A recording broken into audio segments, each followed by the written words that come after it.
Hello and welcome to week 24 of the FUT Weekly podcast. This is a gameplay pod, and as some of you may have seen in his newsletter, Japes has a new tactic, so he's here to talk about it. Hello, Japes. Hello, Ben. Good to have you. And we also have on this podcast, as we often do on gameplay, 𝗏𝘬𝘂. Welcome back. Thank you for having me again. Sorry, I didn't give your top 2 NA player introduction, so there it is. And we've also got Josh, SpreadsheetFIFA. Welcome back to the gameplay pod. Where's my top 2 million European player gameplay introduction? Come on now. Do you know what? Do you think you'd be higher than top 2 million? Possibly. Yeah, I'd say top 100,000. I think I'd be safe there. That sounds pretty good considering the population of Europe. So, not bad. No, not top 2 though, is it? I'm saying population of Europe, but they're not all playing FUT or FIFA, right? So I guess something to bear in mind too. And let's talk straight away about player reviews. It's an interesting one actually, because I think Hugh and I both used the same player over the last week. I mentioned being very fortunate and packing a tradable 𝘵𝘂 Firmino road to the final. I think, Hugh, is yours untradeable? So you're somewhat forced into him, or was he tradable too? No, I just bought one to try. Oh, you bought one? Okay. Yeah, but I sold him already, but I just wanted to try. Yeah, because I heard from you that you didn't particularly get on with him. Do you want to just, I guess, give him a review? Because it doesn't need to necessarily be a rave review.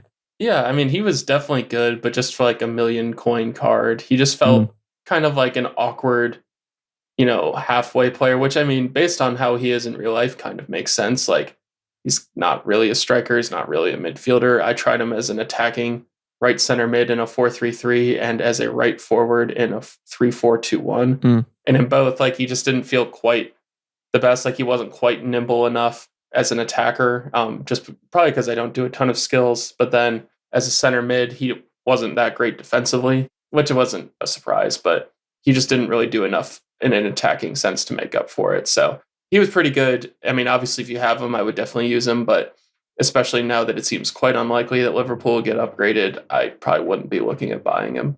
Yeah, he was an interesting one for me because I was initially using him in midfield and I thought he was good, but not great. And I guess I do like some defensive stats on the midfielders.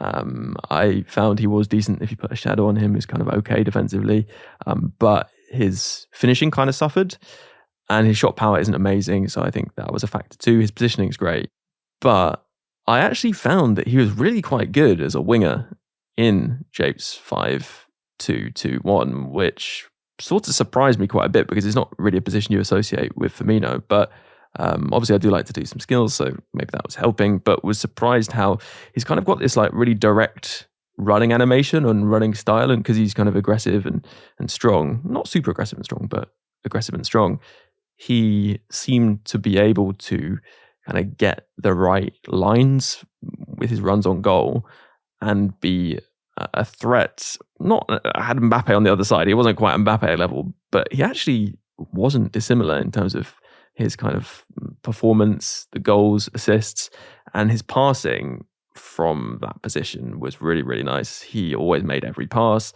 He feels super, super smooth on the ball. It's weird. He's one of these players that his entire dribbling category, I say one of these players, there are very few, his entire dribbling stat category is all 94s. And you do feel that. It's a very, very high tier level of dribbling, and he's very well balanced, very agile. His quick reactions, composure's good, and he feels like top tier on the ball, even when you're not boosting his dribbling. So that's great. So I liked him a lot, but again, as you're saying, a million coins, not going to get an upgrade probably. So yeah, it's not really a player that I would recommend, but he was fun to use. Japes, from your perspective, any players you want to mention? I know you've gone back to the trusty 𝘵𝘂, but have you been trying out any other players, any take-homes on players you've used? The one thing, I used Prime Philipp Lahm for a minute. Oh, okay. And I think the kind of TLDR with him is I've gone back to using, I have an untradeable World Cup Dirk Kuyt, and I think I just prefer a player that's a little bit more attacking in those wide positions. Not that like Philipp Lahm has good attacking stats and the defensive ability is nice, but I just don't feel like it's super necessary. Kuyt is just one of those weird cards that you can just sort of like stick in anywhere, like literally anywhere. I guess much the way he was in real life. You just sort of like stick him in and he's like very fine. Like he never lets me down. He's not going to go out and win a match himself, but like I'm not going to be like, like not Kout, Yeah, no, I agree with that. And anyone yourself, Josh, that you've used recently you wanted to comment on? Well, I was wanting to test out a theory I had I mentioned last week that I'd switched from old gen to current gen, as I got told to call it. There was an SBC that was released. It was a bit of a surprise, and it was Halstenberg's Man of the Match SBC.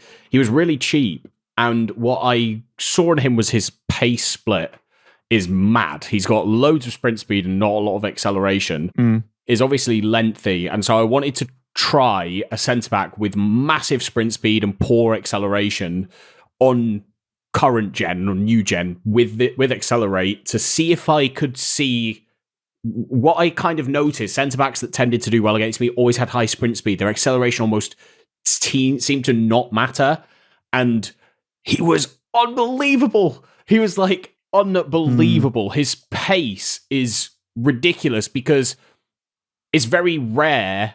I like to hold the ball a lot, so it's very rare that I'm not being countered and someone's just holding the ball and passing it around me. So the sort of short bursts don't really affect me all too much. Up to speed, he caught up to everybody because with a shadow, which is what I played him on, he's got that 97 sprint speed. And I also just love having a left-footed left centre-back because there's something very traditionally, Brexit 4-4-2 about it, but having the right foot, or left foot even, on the correct side, like having a correct-footed player, as it feels like to me, often helps. It helps with the switches to the opposite wings. If he needs to pass short, his passing actually is really, really good for a centre-back. And even his dribbling, his agility and balance is poor, but I can kind of forgive that because he's got 89 base reactions on his card. So he surprised me. He was one of those that I think people may have slightly overlooked when he came out, and I really enjoyed him. I didn't notice medium defensive work rate and high attacking work rate. It seems like midfield is where I feel that the most. Sometimes I can feel medium attacking work rate on a striker, but defenders, I don't tend to notice it too much. But yeah, he was one that I really enjoyed. I think he's still got a few days. He's still available for another 5 or 6 days. So if you're in need of a budget Bundesliga centre-back, he was brilliant for me. Yeah, that's a great shout. I also think stamina is slightly underrated on centre-backs, actually. I was noticing he has 91.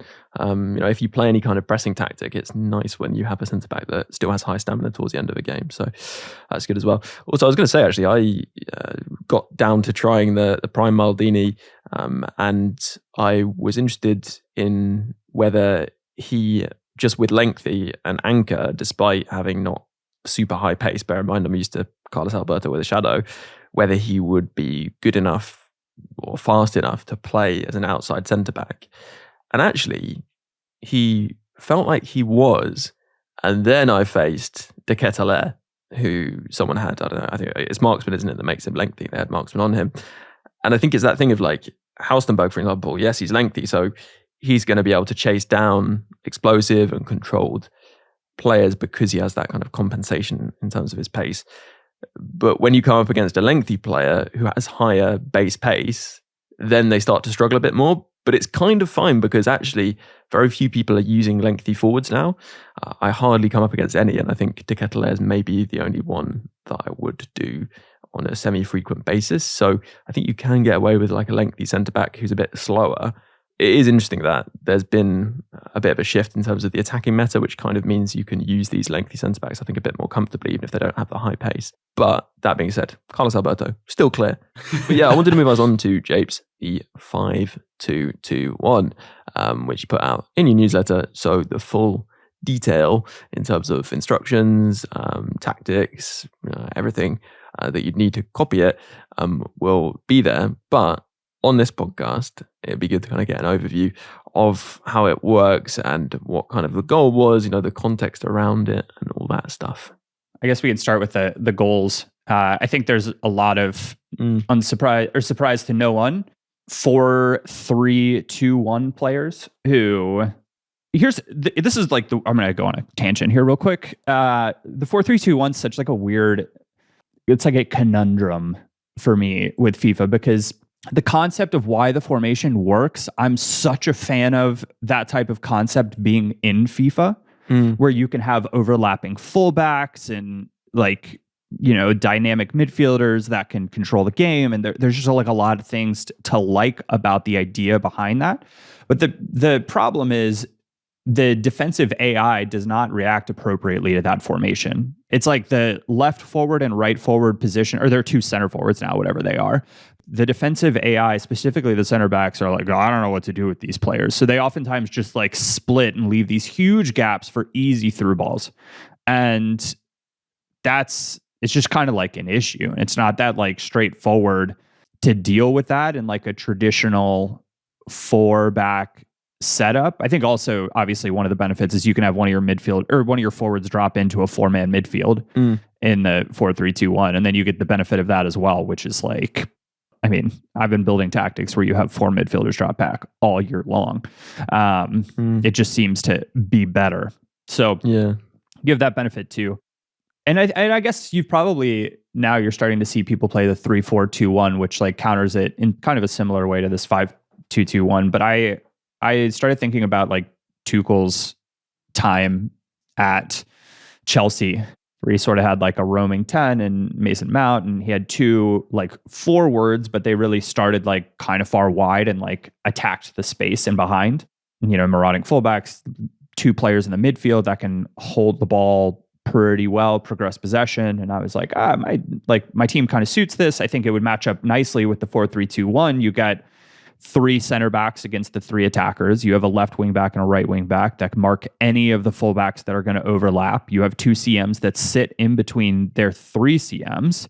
And then you get the benefit of having 3 attackers that allow you to play aggressively on the counter and exploit the fullbacks are out of position. So that was kind of and I guess the other thing is the striker is set to a false 9. And so he's sort of sitting in the space between the back line, trying to draw the center backs even further out of position to allow for your wide attackers to attack that space as well. And I think for the most part, like it actually kind of plays that way. Real quick to go to it, the defensive structure is press on possession loss, 29 width, 94 depth, balance on build up, and then 1 width, 1 players in the box, 1 corners and free kicks, and then the wingers are stay forward, cut inside, get in behind, get into the box. Striker is stay central, stay forward, false 9. LCM and RCM are both cover center. You're not telling them to stay back because you kind of need the extra support in the attack from them. And then remember, you have your 3 center backs that are still just sitting there. And really, it ends up being 3 center backs and a fullback that are kind of staying back because you have your fullbacks just on default, which means that one of them is like eager to get back if you're not attacking from his side, even though they both move forward in the attack. But because you don't have them on always overlap or join the attack, they're not sitting up next to your strikers. So it kind of works out that way. But like it's kind of, you're like intending to create chaos with this formation. You're rapidly trying to press. You can aggressively manually defend by grabbing hold of your central CB, who I have Vieira in that position. I think that's where, like, if you're going to get the best out of Vieira, it's when you can manually control him and let him use his spider legs. And so I use him as the central one. I switch to him pretty aggressively and just try to take the ball away from people. Because what's weird about this defensively is if you manually try to control the left center back and the right center back and pull them too far out of position, it just leaves these gaping holes for through balls. So you have to be really, really careful about that. But that's kind of the tactic in a nutshell. I think it plays the way you would expect it to play. Like you just have to play pretty direct, I would say. Yeah. Because if you try to let your opponent get like too set up, you can run into some problems with it. And I'm not sure it's like a truly elite meta formation. Like you have to go in with the knowledge of what it's supposed to do. You have to be a pretty strong manual defender, and you have to have like a pretty good grasp of how to manually trigger runs, being either L1 to tell your player to make a run forward, or R1 or RB to tell especially your wingers to come back. Because I think that's how like build up, because you have the wingers on get in behind, their default is they're going to just start running in behind. So if you don't use the come back instruction, it can make finding that winger like as an outlet from the back a little bit tricky. So get in the habit of calling those wingers short. And one thing I was interested in particularly was in this tactic, I felt like the wingers actually were much more intelligent than the wingers in any other formation that I've used. So presumably it's the instructions, but also potentially the fact that you've got wing backs, I suppose, and the two CMs might change the way that they move. Yeah, maybe. I don't know. It's weird. It just is like, I think I made this comment to you, Ben, where I was like, the wingers act the way good wingers in pro clubs act, if that makes sense. They seem to take up these positions between the outside back and the center back, and they like attack space very aggressively in a way that like it just doesn't seem to work. And even I've tried it with the 4-3-3 as well, using the same like frontline setup, and it just doesn't quite work the same either. So it just, I don't know, it seems to be like one of those, which is like what makes the formation. Like it's really, really fun to play with wingers like that. Yeah. And it just, it's just something a little fresh, a little different, and, playing, it matches up pretty well with a lot of the like quote unquote meta formations. Yeah. And one thing that is just mad is how well those players exploit the fullbacks if they go forwards. Like the amount of times you just get like a 3-on-3, even a 3-on-2, I suppose, if the opponent's sending both fullbacks forward, is really, really good. And it kind of seems to bypass the opponent's midfield. You have to be pretty direct, right? That's a big thing to say, and very like aggressive with your forward passing. Well, you're not going to win a midfield battle. Like you have, no matter really like whatever formation you're playing, you have two CMs. Yes, your outside backs will support in that as like kind of faux like left mid and right mid, but they stay pretty wide. Yeah. And if your CMs get into trouble where they're getting pressed, you have to go backwards to go forwards as well, which is, I mean, totally fine. Yeah. Right? Like having CBs that can make that cross-field pass is important. Like I have, my backline is World Cup Blanc, World Cup Vieira, and mid 𝘵𝘚ci. I think he's mid. The 88 CB 𝘵𝘚ci. I think that's a mid one. And 𝘵𝘚ci's, even his like long passing is like fairly decent. Like they all have fairly decent passing. And if they didn't have fairly decent passing, I would be in hot water at times. Yeah, I was going to say one thing that I did want to ask about into the tactic that I think I struggled with. I'd be interested to know Hugh's thoughts on this as well. Is like, I did find it quite difficult, and it may just be because I do trigger manual like runs and movements with say R1 and L1, but I often found if my opponent did get set, I then sort of struggled to build up, and I didn't eventually struggle to build up, but it felt like the fullbacks maybe took a bit of time to get involved, and sometimes it wasn't so easy to recycle the ball as perhaps I was used to in other tactics. Would you say that's fair and just something that you have to kind of work around? Yeah, you also have to recognize you're not recycling the ball through the middle. So recycling in this formation looks like, say you have it with one of your CMs and they're set up and there's like no way through. There's just very clearly no way through. You have to go either back to your outside back on that side or to the fullback on that side. And then with the fullback, you can try to do the thing that we all know works very well and get it towards the end line and look for a cutback, because you can just play it straight across goal and you essentially have three attackers set up. You can get a shot that way. But oftentimes you have to go from that fullback back to the center back, from that center back across to your like opposite center back or to the fullback. Like you're recycling possession deep. You're not recycling possession through the midfield because your two CMs will be outnumbered. Yeah, that makes sense. And I was interested to hear from you, Hugh, actually, what you made of it. And you've been playing the 3-4-2-1. So actually a comparison between the two, considering they set up relatively similar in some ways, what you made of both and your thoughts. Yeah, I would say that I definitely agree that it can be a little tricky if you're not able to hit on the counter, that, it can kind of break down a bit and you have to recycle the ball for a while. I did find it pretty useful to go from either a wing back or outside center back to the opposite winger. Like the long switch usually is wide open, just because, the defense shifts over and the winger stays out there. So I thought that was pretty useful. Otherwise, I think the 3-4-2-1 that I've been using, which is more or less the same as Dr. Nightwatch's, which is in the tactics bank in the Discord. I think it was on one or two weeks ago on the gameplay pod. So fairly similar concept. Obviously, the wide players start a bit narrower. I think the 3-4-2-1 is a little bit better for slower buildup because you kind of have that front line of 5, and usually one of them is open if the opponent has a back 4, because they kind of each sit between players rather than right in front of someone. So once you can get it to the front line, it's fairly simple to like work your way through. It's not as good on the counter, definitely. And it's obviously a little less aggressive, just it's not as much of a pressing formation, but you probably could press more with it. But I think the 5 back is probably better for pressing, because after the press wears off, or if you get beat, those outside players recover a little bit deeper, which is helpful.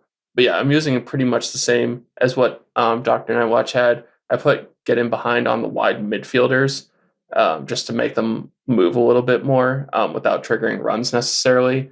And then sometimes if I'm against a certain opponent that's really countering with like a front line of 4, say like a 4-2-2, I will put one side wide midfielder and the corresponding same side center forward both on comeback. So then it kind of just morphs into a 4-4-2. Okay. So explain that a bit more then.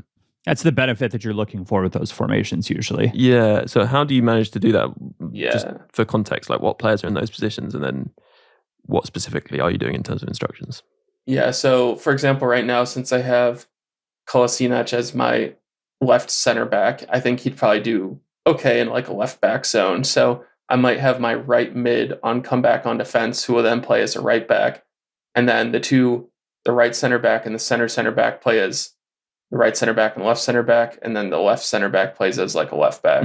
So it just kind of shifts everyone back and across. The left mid would stay as a left mid, and then the right center forward, who's also on comeback, would then slot into like the right mid zone. And then you have the left center forward and the striker staying forward. Yeah, actually, I should run through my team because I didn't do it last week, but also because I might have to do what you were suggesting there, Hugh, in terms of setting up as a back 4 because of a bit of an imbalance in the squad, but I'll go through it, and it might be useful for other people thinking about setting this up. 𝘂𝘂 is my right wing back, the moment's version. Prime Maldini as the right centre back, and the Sergio Ramos flashback centre back, Carlos Alberto, the 90 version. Second best centre back in the game after the 93 at left centre back. But then Martinelli having to play left wing back, Japes. Yeah, it's a problem. It's not great, but moving on to the midfield, works really well. Shame it didn't work well for Manchester United. Flashback Pogba and Centurion's It's a Fred. ratty team, Ben. Yeah, we haven't got to the forward line because it gets worse. Mbappe, Ginla, and the Firmino is pretty sweaty. It's also pretty untradeable. Firmino and Carlos Alberto are the only tradables on a road to glory. It's gone well so far this year. But yeah, any thoughts on how that's set up? Any tips for people or me? I mean, Mbappe, I think, is probably like the ideal.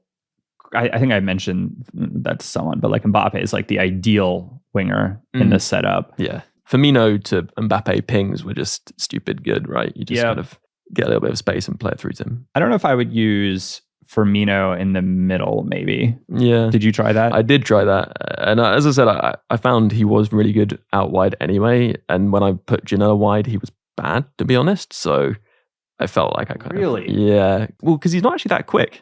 I've got engine on him. And he's not as threatening at running past players. But he is good at linking the play and kind of holding off centre backs. Oh, there you go. Yeah, it's funny actually. Being a huge fan of 5-star skills, I thought Ginella, when I packed him, would be just absolutely amazing. And then actually, I don't know, I haven't really enjoyed him quite as much as I expected. I think some of his stats are a bit lacking actually, and engine, it causes some limitations, but seems the only way to go for me. So it seems a shame to play Firmino out of position to some extent, just because Ginella can't play there. But apart from the Martinelli thing, Japes, though, any other changes to make? I think you'd be fine. Yeah, seems so. Josh, anything on this you want to add? It's definitely something I want to try. It's interesting, actually.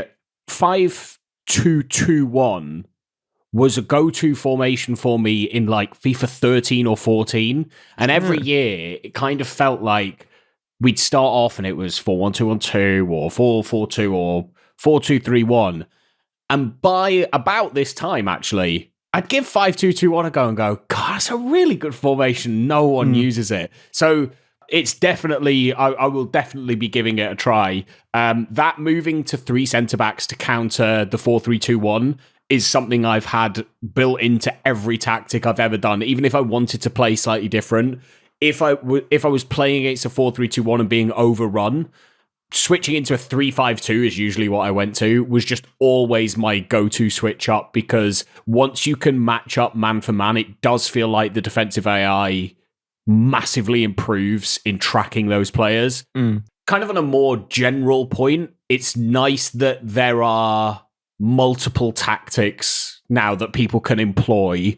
It felt like we were going down a road that was like, people are only ever going to use this tactic or this tactic. And actually, if 3 of you are now saying that this works against what are the meta tactics, it's nice that there's now something else that we can use. So it's definitely something. I want to be clear. How would I say this? Against at like not an elite level, it works. And you have to be like pretty disciplined with like how it plays. Yeah. Also, I got destroyed by a 4-4-1-1 at one point. I don't know whether you found this at all. There are certain formations, I think, which are a struggle. I would say I also still think that like you're better off playing like a 4-2-2 or a 4-3-2-1 or something like that if you're trying to like just win. But one of the questions I would kind of have is, do you tend to pick a tactic and that's just all you play? Or do you have... Oh, yeah. Okay. Totally. Right. Because for me, I play slightly different to that, where I'll have like 3 different tactics and I'll try and use the one that gets me the edge in the game, or will do something different in the game. So it's interesting that it's like, I don't know, but there's almost a confidence in, this is my tactic and this is what I'm going to try and kind of have fun with, kind of thing. Well, I also think, if you're trying to play like 2 or 3 very different tactics, you're going to end up having at least 1 or 2 players that aren't really the best fit. Yep.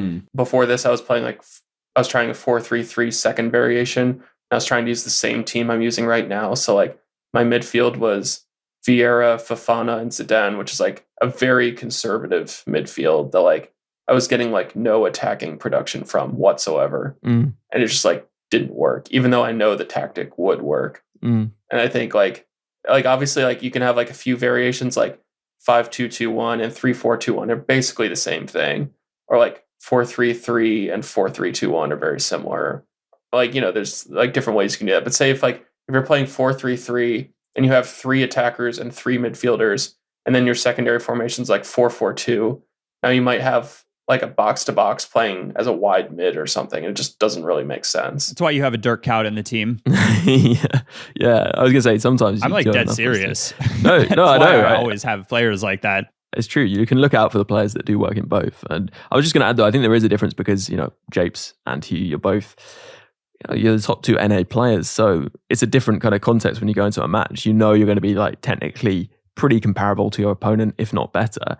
Whereas like say for Josh and myself, even though we're going to be top 100,000 players in Europe or whatever, actually you can get more of an edge, or we can get more of an edge by changing tactic. That does make sense in a lot of situations. Like you've probably found this, Josh. I can beat players that are better than me just by being tactically savvy. Yeah, 100%. Which I need because I'm not going to be as technically good. And if I change my formation to something which counters theirs quite comfortably, a classic one is the 4-1-2-1-2 narrow, where I've almost always switched to a 3-4-2-1 type tactic, and it's just it's a completely different game compared to playing, say, if you're playing like a 4-4-2 variant or something like that, and you switch to that, you'll find it so much easier, and you'll beat players who are better than you. Obviously, there is a certain limit to that, but it helps hugely. So I do tend to have a couple of different options. I stuck to this over the weekend because I was interested to try a new tactic and play it against lots of different tactics, but I definitely think there is an effectiveness to playing a number of different formations. The one thing to say though is if you only ever play, say, the 4-2-3-1 or 4-4-2, and that's what you stick to for like the whole cycle, you're going to be at an advantage because you know the tactic so well.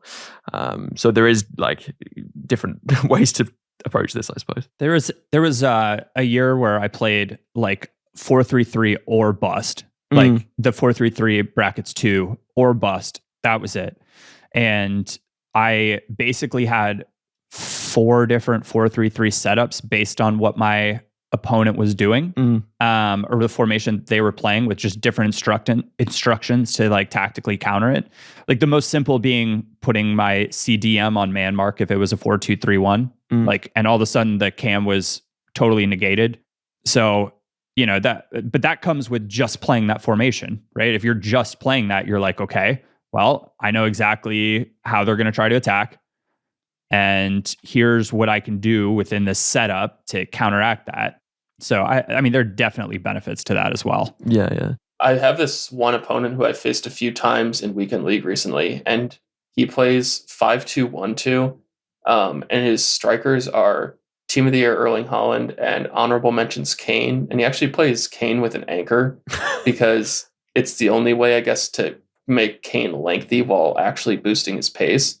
So I thought that was kind of interesting. But basically, the reason that this guy is like such a problem is that really all he does is play it out wide to his wing backs and then ping over the top through balls for these lengthy players. And they just constantly beat the center backs. And I faced him a few times, so I've been trying to think about like why it's so effective, even though I like know it's coming, and I try to, you know, switch to a center back and track the run, and it kind of works. But I think the thing is that we've discussed this in terms of depth in the past, where it doesn't really matter what your depth is in a sense, because say if I have the ball by my goal, my opponent's center backs will be at the halfway line, like regardless. Yeah, like it doesn't matter if you have when you have the ball.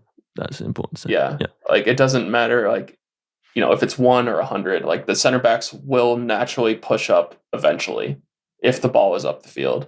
And then it's more to do with once the ball moves out of the defensive half and up the field, like how quickly they will push back up. But if, like, say you're attacking and you lose the ball, your center backs are going to be up no matter what. And I think the reason that the 5-back in this case, and maybe it can work for Japes as well because of like how good the counter is that I think that you're spending more time with the ball deeper just because you have more players further back. Like say you pass it to the center back, to another center back, to a wing back, like you're not necessarily moving up the pitch that quickly, even though you are, if that makes sense. Like you're still in your own half, like the ball is with your back line. So unless you're like sprinting forward with a defender, even if you might be countering and opening up angles, the opponent's defensive line isn't really moving. Like it's still staying high up because you haven't moved the ball to players that are further up the pitch. And I think that that's why it opens up so much space on the counter. Like when you play it into the middle, like I found so many times where I'm, you know, like halfway up my own half, like I'm outside of the box and the opponent's defenders have like barely moved back. And I play it into the striker and there's just a winger running into tons of space. And I like, just going off my experience, I just wonder if that's kind of the advantage you get with the 5-back on the counter. It's less about being able to defend deep and, you know, have all these players back and counter. It's because, in my opinion, that you are forcing the opponent's backline to stay higher than they normally would for longer. And then you have more space to run into. Well, yeah, and you mentioned him having those lengthy strikers, right? And I do think it's that thing of, as these lengthy forwards become more complete and more usable, apart from being lengthy, more to their game, and get more acceleration, they're starting to be good at beating for pace those centre backs who are lengthy but have lower acceleration, which a lot of people use. So I think that might become more of a thing. Anything to add there, Hugh, on this? I would also just say, if your opponent is pressing, like press after possession loss, I think having a 5-back is really helpful then too, because say they're playing 4-3-2-1, now 2 midfielders or wing backs have to push all the way up to cover the wing backs that you have, because you have 5 players so deep. So they have to push more players further forward to press you. And it automatically happens. Like you can't say, like, don't press the wing backs or something. And if for any reason they're slow to do so, then they're just wide open for an outlet ball. But, you know, if they're pressing, I think it's really useful because they're just getting dragged out all over the place, unless they're playing, say, 3-4-2-1, where they would naturally have those 5 players already forward. Do you think you might use that 5-2-2-1 as a variant of the 3-4-2-1 to basically be more press resistant? I think so. I think, you know, especially for like late game situations when I know someone's going to press and I know that it's good on the counter, I think it could be really useful. If that's like the reason I'm using it, I might make some tweaks, like having one of the center mids stay back, or like taking off press after possession loss, just like if I'm using it to close out, but I've been using it just like throughout the game as well. Nice. Yeah, good to know. We should move on to talking about this to finish the podcast. And that is probably the most important thing you can talk about, actually. It's connection. A few reasons. We've had this question from Alex M. He says, one of the most common complaints among the player base is inconsistent gameplay, in quotes, heavy gameplay, players in the mud, etc. I'm far from the best player in the Discord, but very, very rarely, if ever, experience this, even with a ping that's always 22 or 26. Do the top players really consider this to be a thing, or 𝗪𝘃𝗀, is it an excuse? Well, one thing we can definitely say is that it's not an excuse if you're using Wi-Fi to connect, and that's really important to state.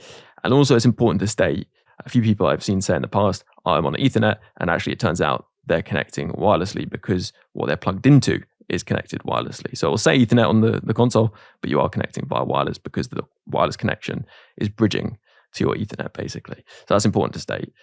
But the biggest gameplay tip you can give anyone is to do whatever you can to play on Ethernet rather than Wi-Fi. The difference is absolutely crazy. Every now and again, I have to play on Wi-Fi because, I don't know, I'm somewhere else, not home, or I actually take a long Ethernet cable with me. So if I go away, I plug it in and just trail it through the house when I'm actually playing games, right? And it just makes such a big difference. And you see whenever you play on Wi-Fi how different it is. Your inputs don't come through in time. The input timings constantly change. You can't get good response times for what you're trying to do, and it makes things much more difficult. People who've been on a Wi-Fi connection for a long time probably won't really realize what benefit they'll be getting from switching to Ethernet and how huge it is. I would encourage you maybe to move your setup to next to your router, just plug in via Ethernet and see what is possible there, and then start taking steps if you can to get a wide connection. Something, Japes, you went through recently because you moved, right? Gosh, my Wi-Fi connection would go anywhere. It would sometimes say it was at like 15 ping, and you could watch it on the screen. It'll spike. And if you do the like EA connection thing, it would spike to like 60 out of nowhere. Super inconsistent. And you're just you'd see a little red thing come up on the screen too. And you'd be like, oh my gosh, this is like, it's just a disaster. And you're just at such like an extreme disadvantage doing that. Like I've played on wired connections, and there's like different versions of wired connections. There's like you're plugging straight into the like original modem or router that like the cable company or fiber company or whatever would give you. And that's like perfect. That is what you want. If you can't do that, then there are other variations where you know, right now I think we've got like a modem that goes to a router, and that router, I had to like, the house we moved into it was built in like the early 2000s. So it has cable, like the traditional like cable stuff, like wired to every room. Yeah, that's the one so thing I got for these like things, satellite connections, right? To TV. Yeah, like you used to plug your TV into it. Exactly. And there are these things called like 𝗏𝗀 adapters. And so I ran a 𝗏𝗀 adapter from my like router through the like main cable line in the house. And that I can run directly then to my office or / gaming area. So it's wired, but it's not like excellent wired. But the improvement with that is still massive. Like now I'm sitting at like 20 stable. And that is the big thing that's important to say, is it is actually the stability of the connection that's more important than the ping. People get carried away as well with ping, thinking that that's the thing you need to look for, because obviously it shows in game, people are aware of it.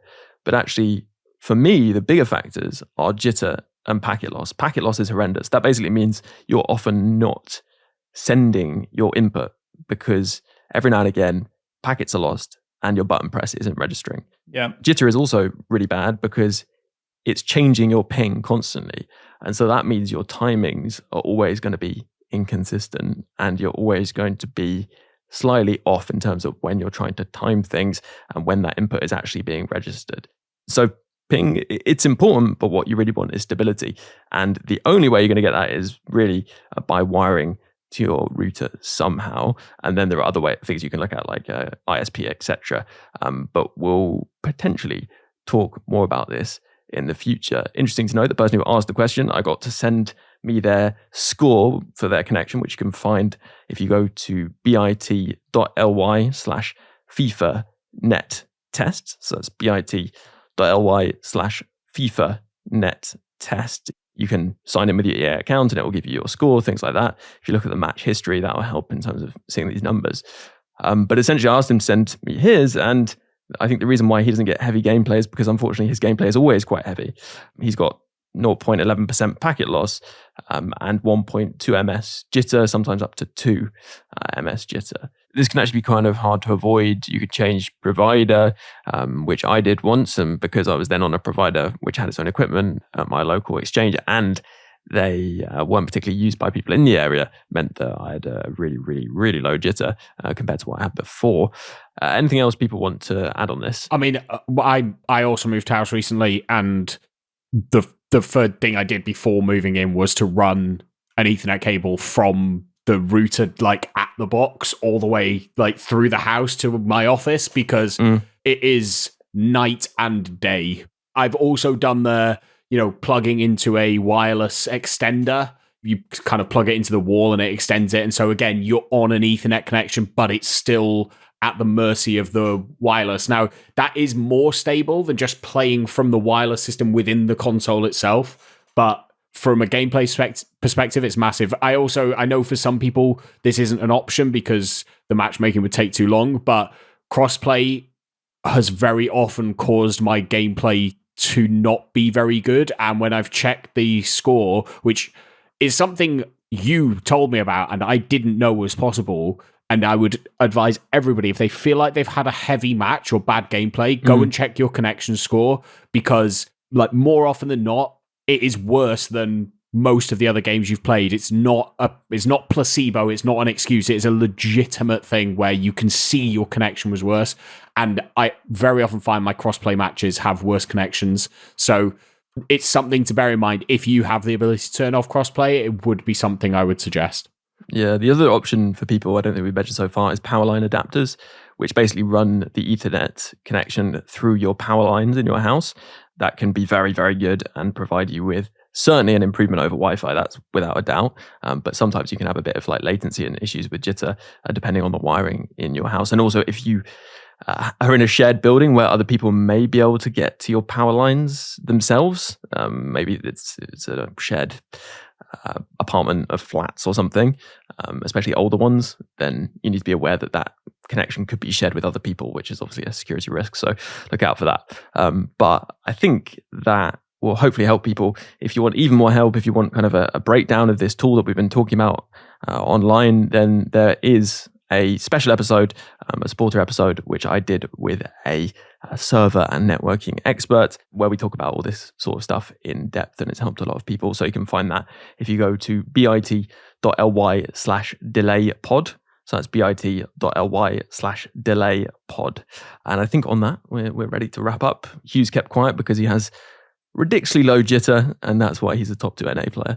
That's true. That's a secret. So what is it, 0.01 or something a lot of the time, or something like that? Crazy. Yeah, it's almost non-existent. I haven't checked in a while because it's not really an issue. But to your point, it's my ping is typically, it used to be like 14 to 16. This year it's more like 18 even to 30, but like the connection isn't really any worse just because the jitter and packet loss don't happen. So great. Well, yeah, it was good to get out of the way. So I realized I kind of bombarded people with loads of information there, but I'm aware we're tight for time, so I wanted to get it out there. There's plenty more information out there for people to look up as well, and there's a channel dedicated to it in the supporter Discord as well if people want to check that out. Right. Thank you very much, Hugh. First of all, good to have you back on the Gameplay Pod. Yeah, thank you for having me again. Good to be on, and if anyone has any questions, want to reach out on Twitter at 𝘭𝘪𝘬𝘦 with zeros instead of O's, 𝘍0𝘍𝘪. Also in the Discord, feel free to reach out. Nice. And we've also had Josh as well. Thank you for popping on the Gameplay Pod. Yeah, no problem. I'm looking forward to trying out this new formation. Yeah, and that's in newsletter 21, Japes, which people can find at P2P, the number 2, p2psnacks.substack.com. Nice. And thank you very much for coming on. Cheers. Thank you. And thanks to all the listeners out there for listening. I was going to say, actually, you can't leave comments on podcast feeds. So it's been nice, putting the podcast on YouTube because people can leave comments there. So if you fancy commenting on the podcast, then do head over to the YouTube channel. It helps if you could listen to, for the algorithm, for the listen time. And if you, of course, like and subscribe as well. But if you want an extra podcast every week, if you're not yet a supporter, then maybe consider supporting just £3 a month, and you get double the podcast content every week, including next week's gameplay podcast. And you can do that by searching Support Foot Weekly, or going to the link in the description, or going to bit.ly/morepod. Right. Thank you very much to all those supporters, as I said, keeping this podcast going, and to those icon patrons.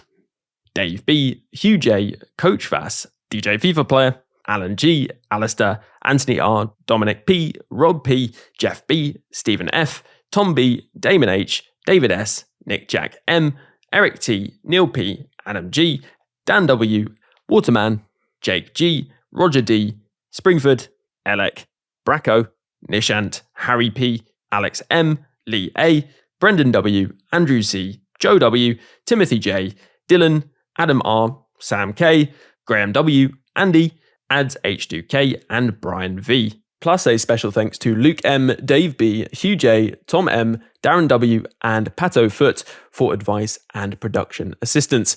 Before I leave you, just one more thing to add, though.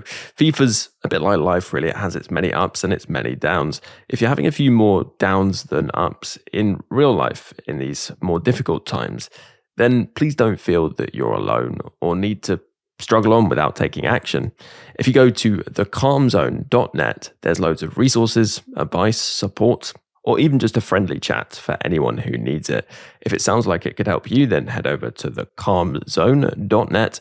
And for now, have a good one, and I'll catch you on the next podcast.